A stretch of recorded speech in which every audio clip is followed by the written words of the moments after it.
Hola amigos, welcome back to my channel, MBC Lifestyles Diary. My name is Marie, I live in New York, and I love fashion, travel, and cultural events, and I'm asking you to join me on the adventure. Today is our second full day in Puerto Rico, and we're going off to Loiza. Loiza is one of my favorite towns in Puerto Rico, and I'm so glad to be going for the visit. We're going in search of the mask that my daughter requested.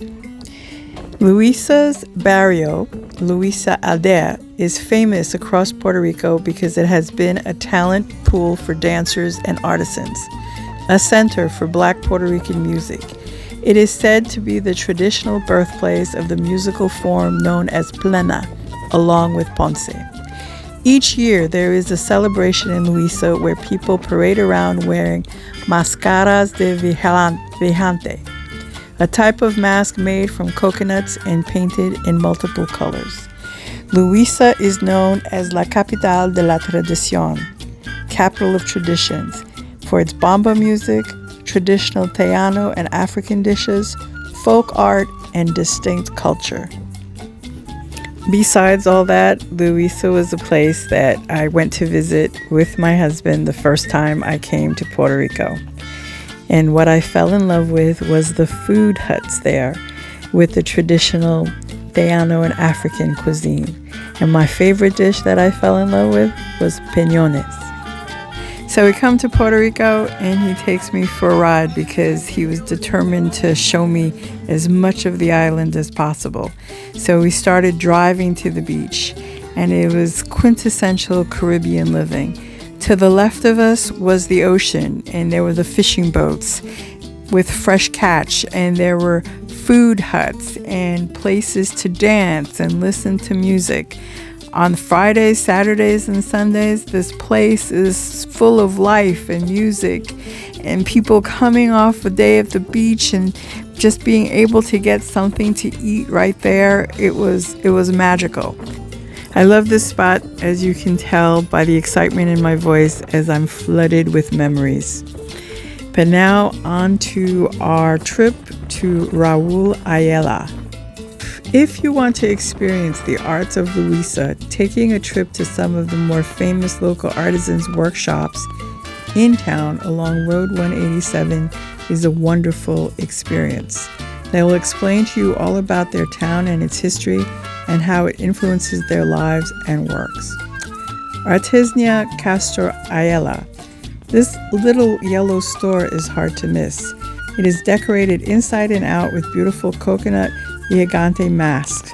Viajante are traditional figures used in the local celebration, namely the annual St. James Festival in July. They are elaborately dressed with brilliantly colored costumes and scary-looking carved coconut shell masks with long pointy horns. Raúl Ayala, with the help of the rest of the family, continues the legacy of coconut mask carving that the Ayalas are known for. The family also is famous for their local bamba music and dance, Ballet Folkloric Hermanos Ayala. Their store is more of a museum, housing a lot of memorabilia, art, and history of the family and Loiza. Hand-painted walls depict the traditional local sites. When we arrived, they explained to us the masks and how we could pack it to go, that each mask had a particular name. They kept the original mask that their father was famous for that was hung up on the wall, and they explained to us that their inventory was low because in December people came and bought up everything. So the selection was not tremendous, but it is a beautiful place to be in and to look at the tradition that continues. I enjoyed hearing about the history and how their father started it and how they each continue to contribute. The masks were stunning. They were big and heavy, and we sent pictures to my daughter to see if she was interested in a mask that size. But it was a wonderful experience. They also shared with us that it had been destroyed. This house had been destroyed in Hurricane Maria, and the community came together to rebuild it exactly as it had stood. So everything was replicated. The most important thing, though, is that the masks represent resistance. The resistance and the battle for freedom. After visiting the Ealot Museum, I'll call it, we headed back towards the beach, towards the area that I was talking to you about, where you left the beach and you went to the shacks or the restaurants to have fresh seafood. And as I was driving through, I was remembering the stories that my mother-in-law used to tell me. And she said that along the beachfront or on the coast is where a lot of the Africans and the Tainos were settled. And in the mountains, it's where the people from Spain or the conquistadors would settle. But I later found out that's because a lot of them were deserting and escaping to the mountains. So it was interesting, that bit of history. And my mother-in-law claimed to come from the coast, and my husband claims that his grandmother was Taino, and that his grandfather came from the mountains. So that's why that story stuck with me, that history continued in Puerto Rico and in the heritage of the people, which is why I feel comfortable everywhere in Puerto Rico. Everyone looks like family. And so from Loiza, from the beach of Piñono, we are now heading to Ciales, the mountains. And we'll be passing through, and the first town that we will be going to on our way to the mountains is Dorado. And when we first came to Puerto Rico, I used to love this ride. The only thing that was in Dorado at that time was a resort. It was a beach and golf resort, and it seemed a little out of the way from the excitement of Condado and Loiza and Old San Juan. But I did enjoy the ride there because I got to hear more family history. So on the ride to Dorado, my husband would show me that this is where sugarcane was plentiful, and they used to have a factory to process the sugar. And it was a really quiet place. I really enjoyed it. And all of a sudden I came and we crossed this bridge, and I didn't feel like I was in Puerto Rico anymore because suddenly Dorado had become like Florida. I was like, what? What happened to my spot? What happened to the fields of sugarcane? And what happened to that old factory that was where the sugar was processed? It was a little jolting. And I was like, wow, development. Dorado is now kind of an exclusive neighborhood. It has a reputation in PR for being very upscale. And for me, I was just missing the greenery and the history. Look at this mall. It could be anywhere in Florida. It has an Applebee, a Sizzlers, and a Popeye's fried chicken. I was like, wow. I just kept thinking of the Bad Bunny record, Where's My Island? We were taking a local route, as I said, from our past experiences in PR. It was a local route I really enjoyed. Now you won't even see this. There's a highway that will take you much quicker, and you won't get to see the neighborhood. But I needed to see this. I needed to see the change. There's like gated communities now.